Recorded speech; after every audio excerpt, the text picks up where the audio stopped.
Assalamualaikum dan salam sejahtera. Apa khabar semua? Mudah-mudahan semuanya dalam keadaan sehat dan sejahtera selalu. Alhamdulillah, bertemu kita sekali lagi dalam segmen Sembang Santai Ikan Bilis. Hari ini kita akan membincangkan satu topik yang penting. Kenapa saya katakan dia amat penting? Satu, jika anda ke laut dan anda ditahan oleh pihak yang penguatkuasa, mungkin bot anda diperiksa dan bot anda tidak memiliki benda-benda inilah.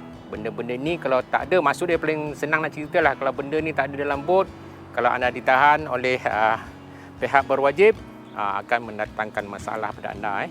Anda mungkin telah melakukan kesalahan. Yang kedua, jika anda ingin mengimprove diri anda, nak menjadi seorang jurumudi bot yang berkompeten, anda menghadiri kursus. Soalan ini juga akan keluar, akan ditanya oleh orang yang akan interview anda itulah. Okey, topik kita hari ini adalah apakah barang-barang yang wajib ada dalam sebuah bot. Saya maksudkan bot sini, saya lebih pada rekreasi lah, terutama bot memancing lah, spek-spek yang macam ikan bilis ni. Okey, saya huraikan sikit lah apa tu bot rekreasi. Bot rekreasi yang terutama macam saya ni lah, bot memancing. Mungkin bot yang membawa penumpang ke pulau-pulau, membawa penumpang pergi scuba diving, bot rekreasi. Bot pelancong, juga taxi bot. Taxi bot mungkin ada bot-bot kecil lah yang bawa penumpang, itu kategori bot rekreasi lah.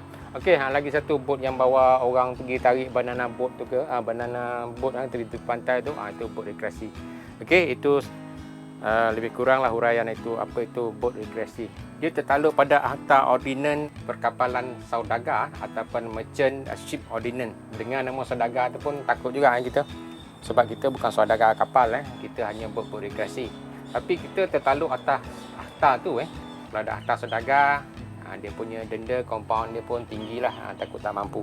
Okey, sebab tu kalau kita keluar ke laut, kita sediakanlah barang-barang saya akan ceritakan nanti, untuk mengelakkan kita di compound, didenda dan sebagainya. Pada rakan-rakan kita juga yang ingin nak mendapatkan sijil jurumudi, ada satu topik yang kita belajar benda ni, kalau tak silap dalam seamanship.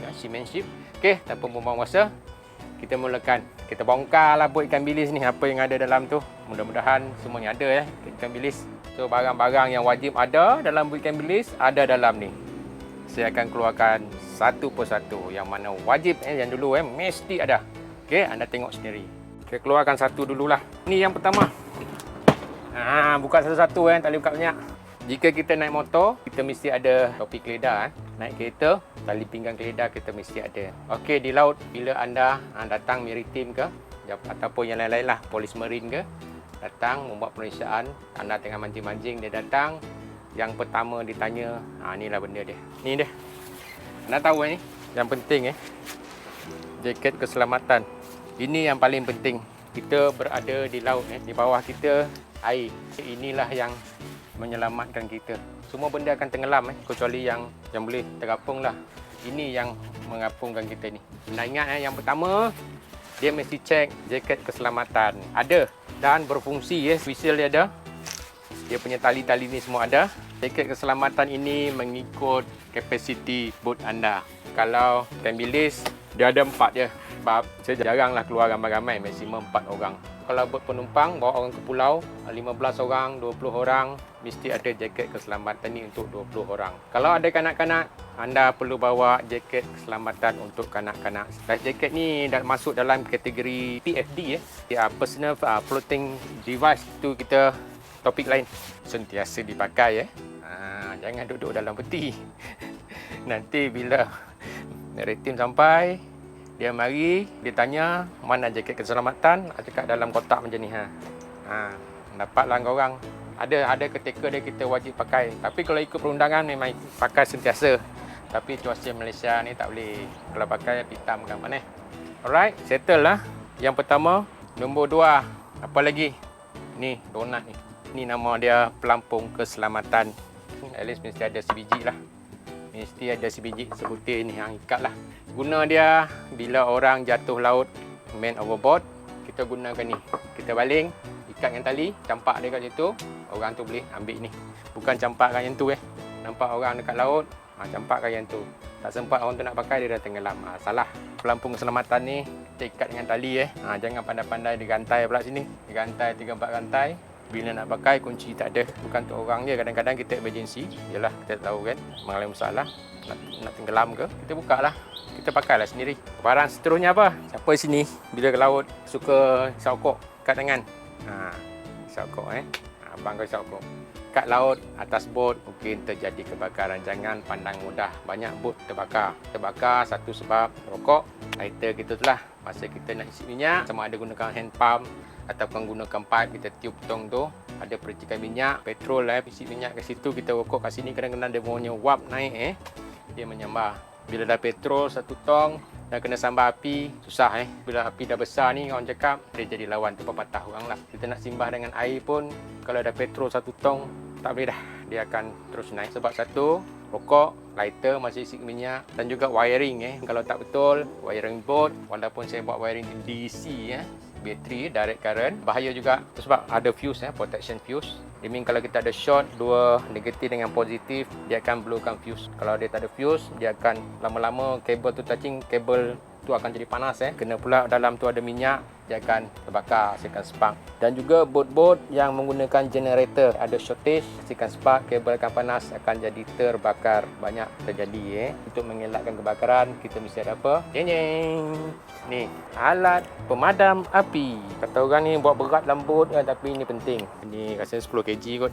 Okey, alat pemadam api ni tak kisahlah anda bawa yang ABC punya tu ke, yang sebut kering powder tu. Yang saya punya ni carbon dioxide pun boleh pakai jugalah. Yang 4 yang wajib ada, yang terakhir lah. Yang lain-lain tu kira sunat je lah, patut ada kan. Yang ni wajib ada.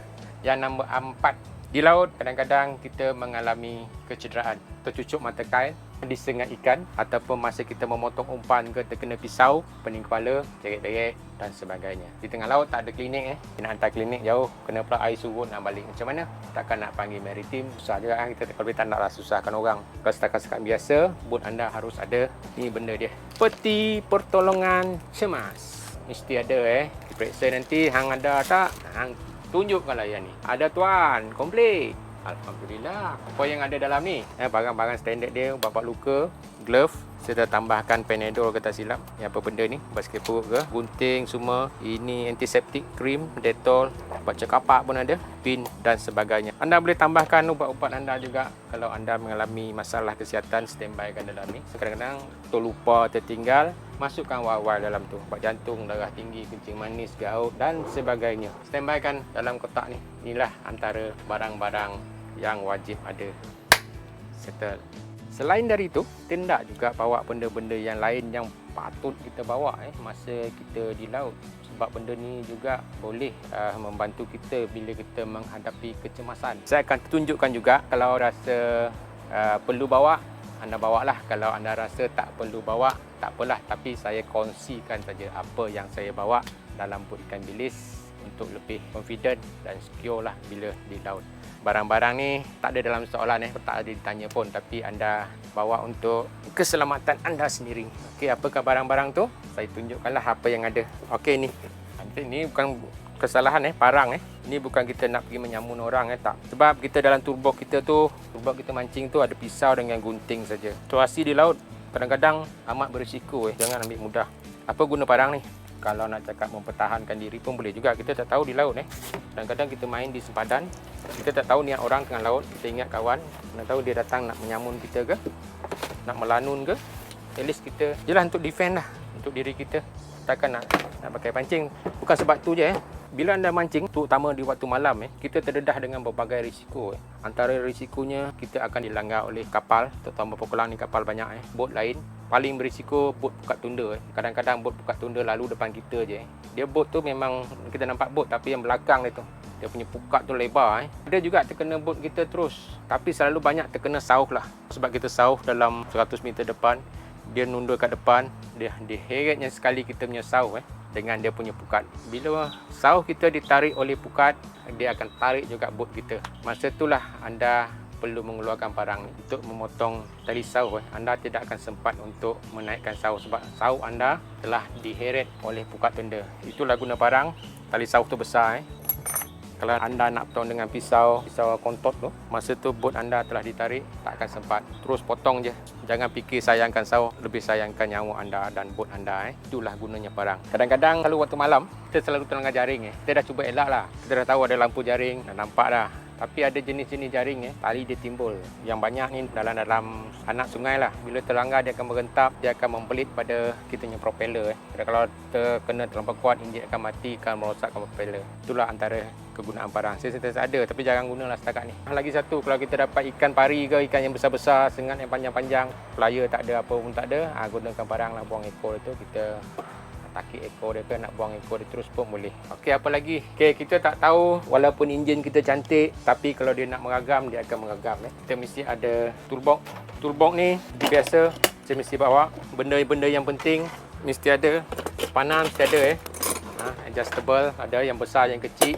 Panah, tools mesti ada, plier, gunting, screwdriver, Phillips, 4 plug, selalu bawa hal lah. Dan saya selalu bawa fuse fuse ni tu untuk kita membaiki kita punya enjin lah. Kita tak ada pilihan tengah laut. Selagi kita boleh repair, kita repair sendiri. Sebab pengetahuan sedikit berkenaan dengan enjin anda amat penting. Lagi satu ni penting ni, torchlight terutama malam.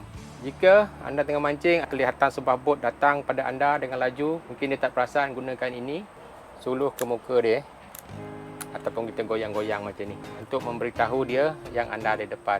Dan kepada rakan-rakan yang kita selalu menjaring, kalau anda memasang jaring, kadang-kadang kita tak perasan juga ada jaring tau. Nampak je bot ada lalu melalui jaring anda, tolonglah bagi lampu Tolong bagi lampu macam ni. So kita perasan bila ada orang bagi lampu pada kita, ada something wrong di depan tu. Kita boleh slowkan bot, kita ambil tindakan apa yang patut kita buat.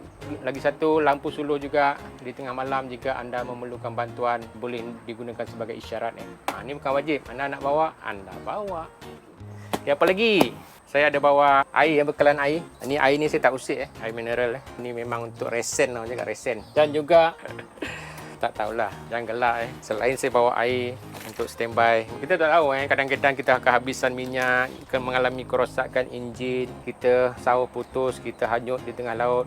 Kalau Selat Melaka ni tak luas lah, kapal banyak, cepat orang jumpa lah. Kalau di pantai timur, lautnya luas, lautnya selatan, anda hanyut 5-6 hari, jangan cakap tak mungkin terjadi. Benda ni boleh terjadi.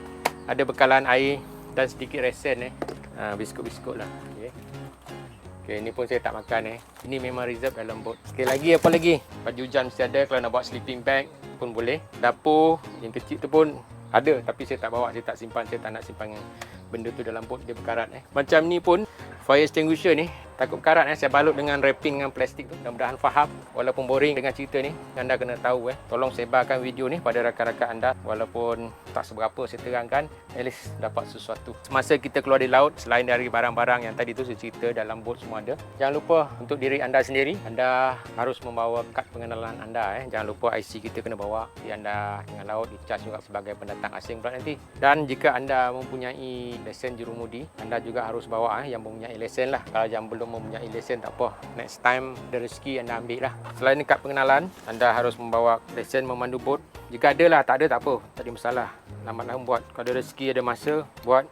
Yelah, kita bila ada benda ni, kita selesa lah sikit tak lagi risau. Saya pun ada bawa kad persatuan saya ni kad persatuan saya lah, PBRS Selangor ni geng-geng PMP, PBRS, alright. Apa khabar semua? Simpan kad ni saya bawa. Kad pelaut Dan ketiga ni bukan pasport ini kompetensi lah. Apa-apa nanti saya boleh tunjukkan saya punya kompetensi lah. Jika anda ada, mesti bawa. Kalau tak ada, bawa IC. Jangan IC pun tak bawa, susah nanti kena nyanyi lagu negaraku, lagu negeri Selangor, lagu negeri Sembilan. Susah. Itulah dia lebih kurang. Banyak cerita saya tadi. Lalu sampai ke lesen bot pula dah. Tapi tak apa, untuk pengetahuan anda saya kongsikan. Sebab benda-benda ni jarang orang nak kongsikan. Alhamdulillah ada rezeki saya, ada masa saya kongsikan kepada anda semua. InsyaAllah. Teruskan support saya kongsikan video-video Sembang Santai Ikan Bilis. Saya akan buatkan topik yang lebih informatif, yang lebih berinformasi di masa hadapan.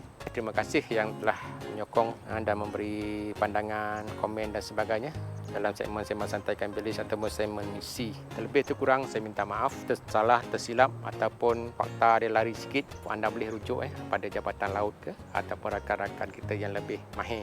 Saya kongsikan sekadar yang saya tahu. Kita bertemu lagi dalam segmen Sembang Santai Ikan Bilis. Saya akhiri dengan ucapan salam kasih sayang dan Assalamualaikum warahmatullahi wabarakatuh. Bye-bye.